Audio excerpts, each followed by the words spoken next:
A crescente violência em Curitiba preocupa os moradores e alerta o poder público. A comunicação política na internet está sendo feita de forma correta? Cresce o número de startups em Curitiba. Em tempos de crise, brasileiros recorrem à economia colaborativa para gerar renda extra. Conheça a realidade do futebol amador, longe do glamour e da fama. E a história dos novos imigrantes que chegam a Curitiba. Começa agora o Jornal Comunicário.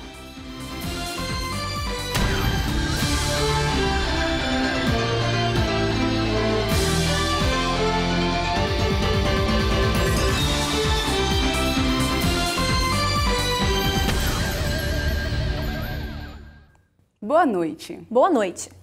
A capital paranaense foi considerada em setembro deste ano a melhor cidade de grande porte do país. Mas ainda uma grande defasagem na segurança municipal que coloca a capital como a mais violenta da região sul. E o que os curitibanos acham disso? É o que vamos ver agora.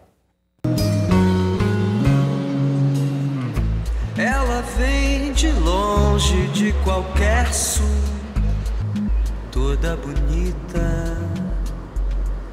Curitiba é considerada uma das melhores cidades para se viver, mas a cidade Sorriso vem sofrendo com os altos índices de violência nos últimos tempos. Reconhecemos sim que, como no país todo e o mundo hoje, há muita violência e Curitiba não é diferente. A capital paranaense é a mais violenta da região sul, de acordo com dados do Mapa da Violência de 2013. Nesse mesmo ano, de 1.352 assassinatos ocorridos no Paraná, 601 foram em Curitiba. Eu tenho vários colegas que foram assaltados, eu vejo aqui na rua, no calçadão, pessoas vendendo celular roubado. Então eu acho que tem muito para ficar boa como segurança. Me roubaram minha carteira, já muitas vezes, fui muito roubada nessa terra. Tá? Muito, muito mesmo. Então eu acho a segurança aqui zero. Eu acho uma cidade segura, porque tem bastante guardas em vários lugares, todos os dias. Apesar da insatisfação de alguns moradores, o poder público ressalta que continua atento à segurança pública. Nós temos em cada regional de Curitiba, que são 9, nós temos um núcleo da Guarda Municipal. É uma base que existe lá, um contingente, um número X de viaturas para atender aquela região. Mas segurança pública é também responsabilidade dos cidadãos. Se esperar que a violência não aconteça, se você é uma pessoa que tem atitudes de violência, se você não respeita as leis ou se você não tem a mínima noção de senso de coletividade. Que o Brasil é marcado por contrastes de norte a sul, todos já sabemos. Mas o que de fato diferencia essas cidades? 23 delas estão na região sul. Lista encabeçada inclusive pela cidade de Pomerode, em Santa Catarina. Mas entre as 50 cidades mais violentas do mundo, 19 são brasileiras, no ranking que inclui as cidades de Curitiba, Porto Alegre e Teresina. Curitiba também está entre as 3 cidades mais desenvolvidas do país, segundo o levantamento realizado pelo Instituto Austin Ratings, que também cita Itajaí, em Santa Catarina, e Congonhas, em Minas Gerais. A comunicação nunca foi tão ágil e rápida quanto na era da internet, e os políticos estão tendo dificuldades para lidar com ela. Até agora, a energia hidrelétrica é a mais barata, em termos do que ela dura, da sua manutenção e também pelo fato da água ser gratuita e da gente poder estocar. O vento podia ser isso também, mas você não conseguiu ainda tecnologia para estocar vento. Então, se a contribuição dos outros países, vamos supor que seja desenvolver uma tecnologia que seja capaz de, na eólica, estocar, ter uma forma de você estocar, porque o vento ele é diferente em horas do dia. Então, vamos supor que vente mais à noite. Como é que eu faria para estocar isso? Hoje, nós usamos as linhas de transmissão. Você joga de lá para cá, de lá para lá. Adorei.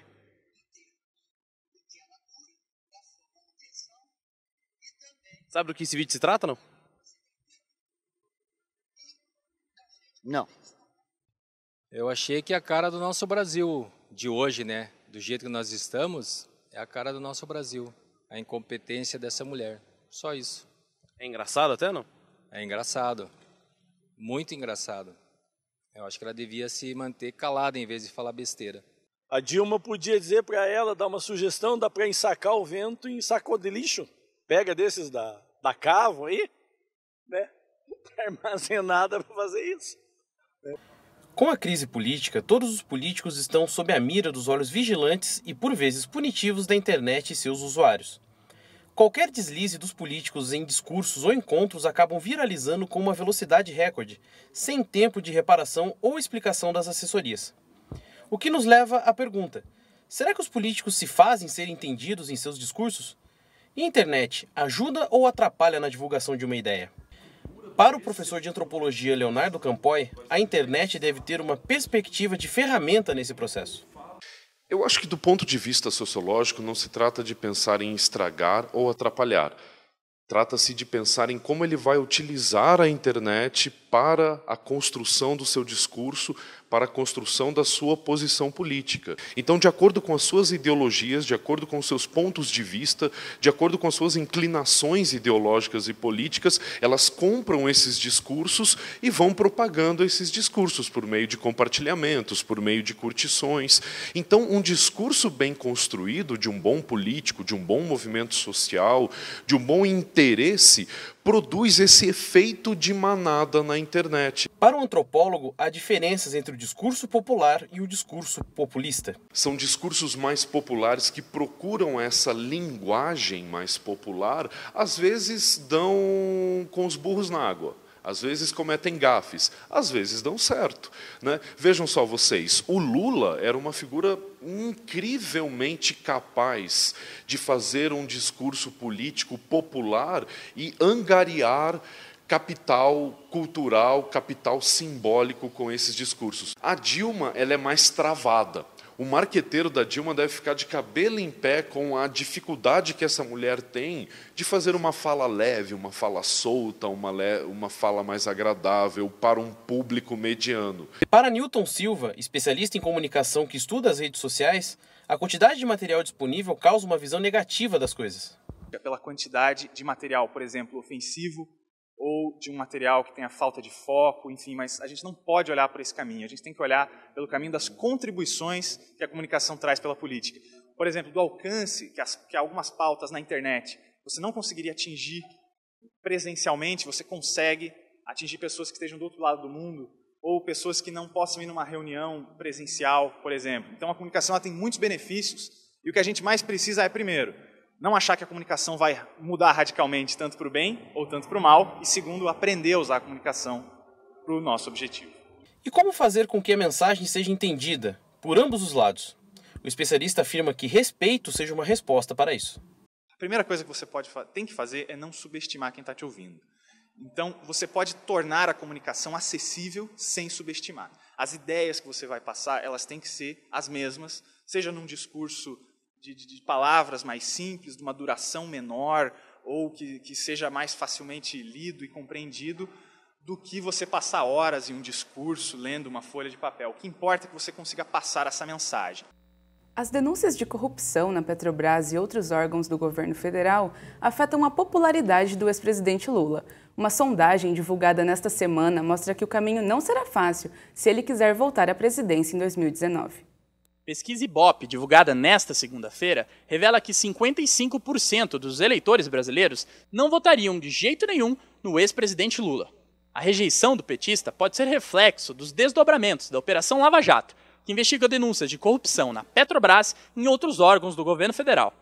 O levantamento, realizado na semana passada, pesquisou o potencial de voto de alguns dos principais nomes que podem vir a disputar a eleição da presidência da República no ano de 2018. Veja no próximo bloco, a economia colaborativa gera renda extra nos tempos de crise. Com gestão inovadora, as startups são negócios para quem não tem medo de errar.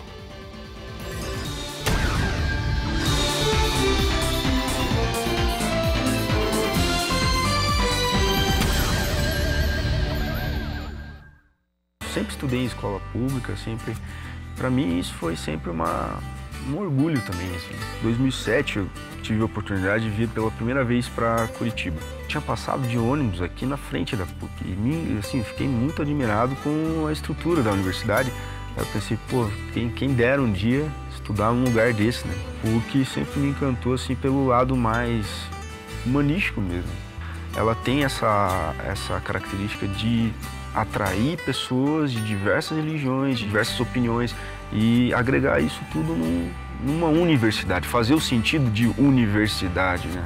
Todos os profissionais, desde a pessoa que faz a higiene do local até o chefe do local, todas essas pessoas, o comportamento delas, a maneira como elas pensam, tudo isso agrega muito para a nossa formação. Na verdade, eu vou ser o resultado das pessoas com que eu convivi na minha formação. Com o passar do tempo, com a vinda das tecnologias, a gente foi criando hábitos que fizeram os médicos se afastarem mais dos pacientes e tratarem mais exames do que pessoas. E o diferencial vai ser trazer aquela sensação da relação humana que existia no passado. Eu fui no Projeto Rondon na Amazônia também. Lá eu tive mesmo a sensação da distância que existe entre brasileiros, entende? Pessoas que realmente passam fome, crianças que levam de 2 a 3 horas de barco.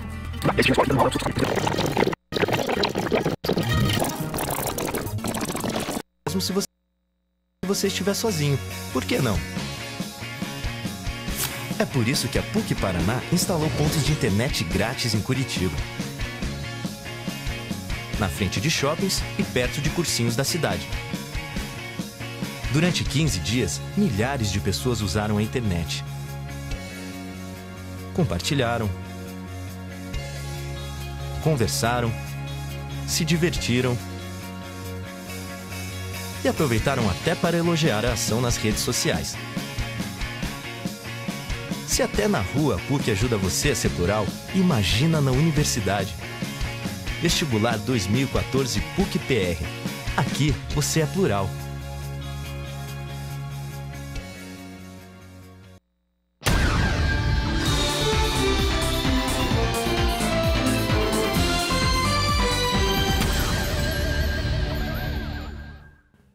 Pequenas empresas com ideias inovadoras. Assim são as startups, que têm conquistado espaço aqui em Curitiba. Confira na reportagem de Cecília Tamler. Se você tivesse uma empresa, como acha que ela poderia se destacar frente ao mercado tão competitivo?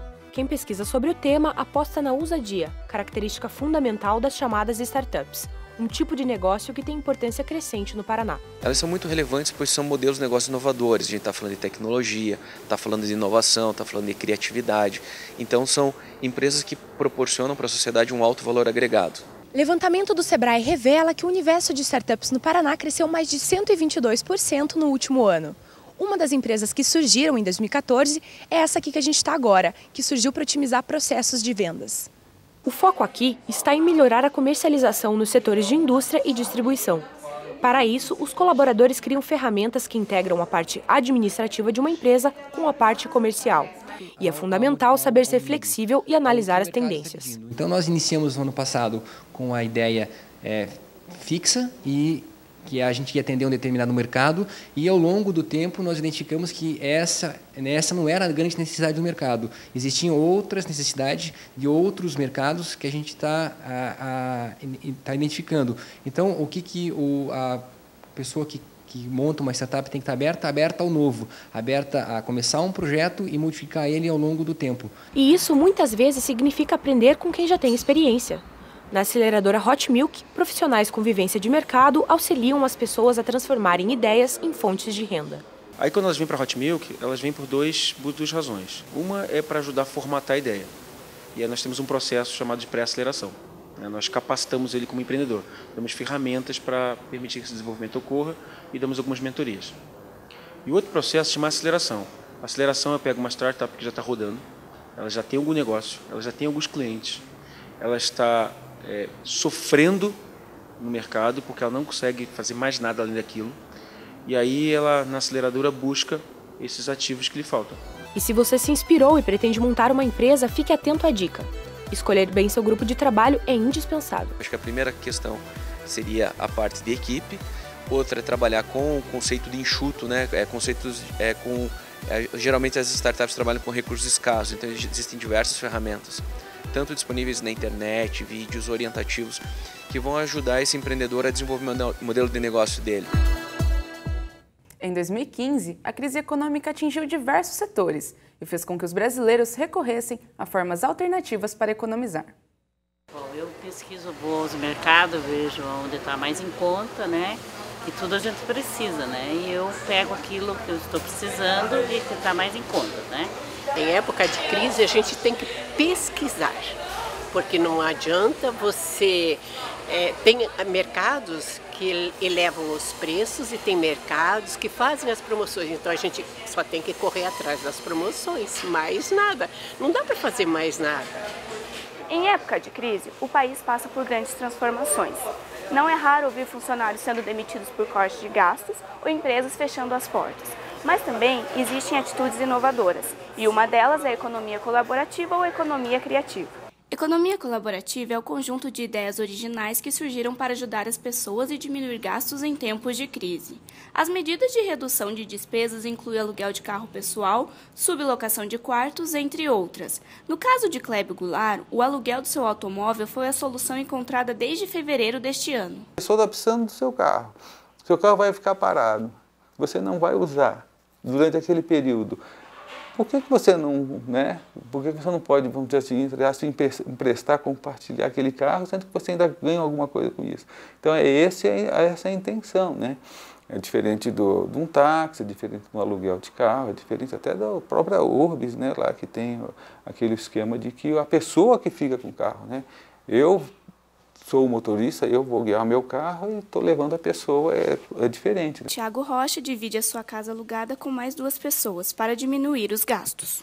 A redução de custos, essa é a grande verdade. Quando você tem uma casa, bancar uma casa sozinho é uma coisa cara, não é uma parada barata. Então, o que você pode dividir para reduzir o custo do outro, reduzir o teu, é ganho de qualidade de vida em outro ponto, né? Você para de gastar uma coisa que é obrigação, você acaba tendo dinheiro para gastar em coisas que não são tão obrigações quanto aquilo. Eu fiz um plano de negócios e previ gastos para o ano inteiro. Então, o valor do aluguel é para o ano todo. Então, ó, o custo vai ser tanto para você e tanto para você. E daí, se azapara, se tiver algum residual, eu aviso. Já estão abertas as inscrições para a 34ª edição da Oficina de Música de Curitiba. O evento vai contar com aulas de música e tecnologia a partir desta edição. Não há pré-requisito para participar deste núcleo. O evento acontece de 7 a 27 de janeiro de 2016. As inscrições podem ser feitas pelo site. E veja a seguir a realidade do futebol amador na cidade. E a história dos novos imigrantes que venham para a capital paranaense buscando melhores condições de vida.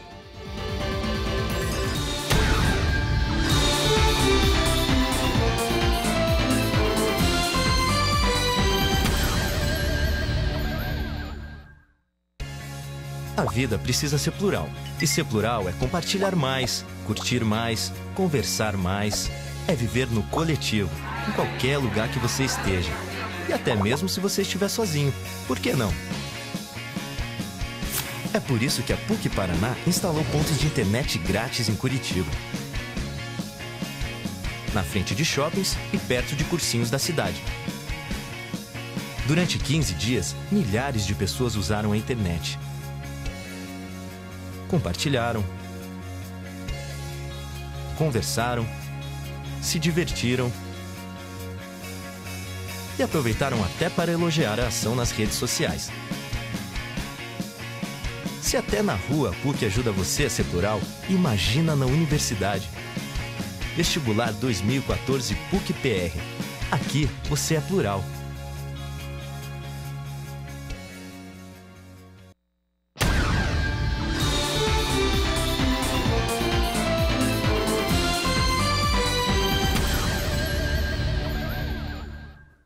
Longe da fama e do glamour, o futebol amador de Curitiba, conhecido como Suburbana, encontra dificuldades para manter o amor pelo esporte vivo. Dinheiro, holofotes, times renomados, torcidas contadas aos milhões. Futebol, o esporte preferido de 70% dos brasileiros, com mais de 30 mil atletas registrados no Brasil. Estádios monumentais, salários astronômicos, mas será que essa é a realidade da maioria dos jogadores? Apenas 2% ganham as famosas fortunas que envolvem o esporte. No futebol amador de Curitiba, considerado o melhor do país, alguns jogam até de graça.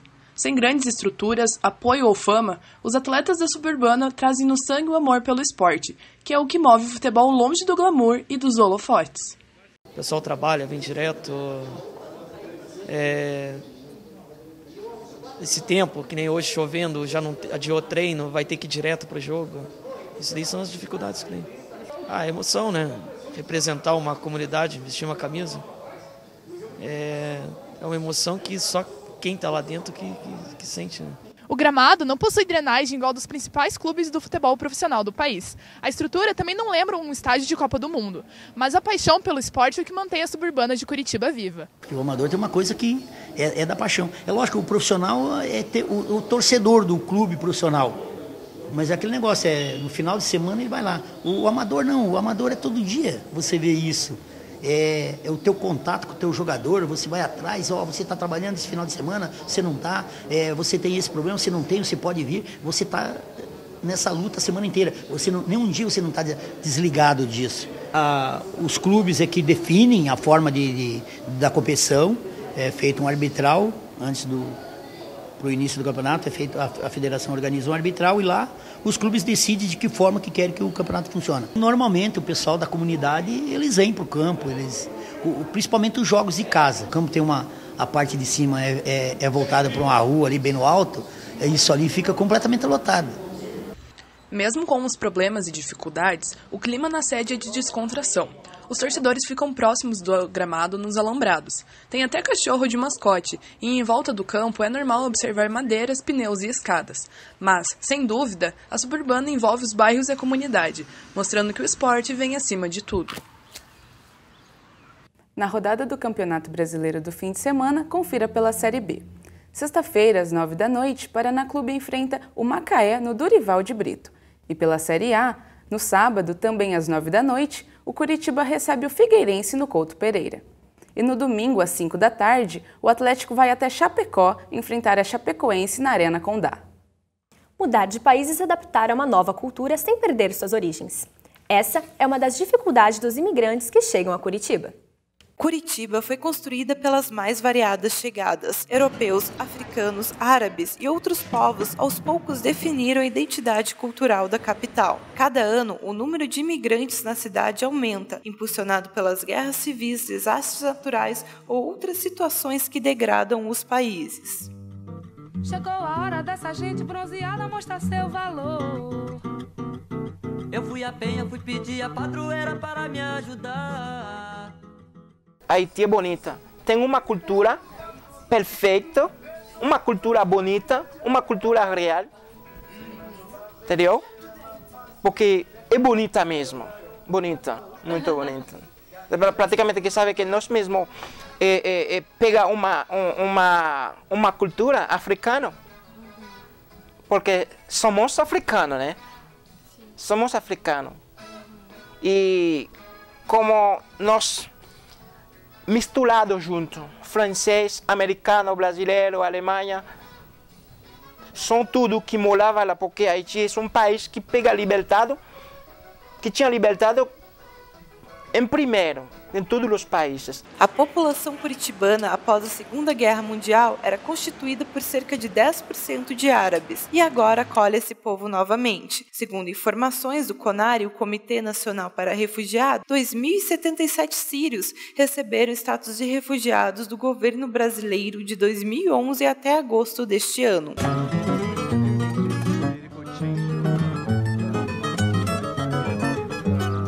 Chegou a hora dessa gente bronzeada mostrar seu valor.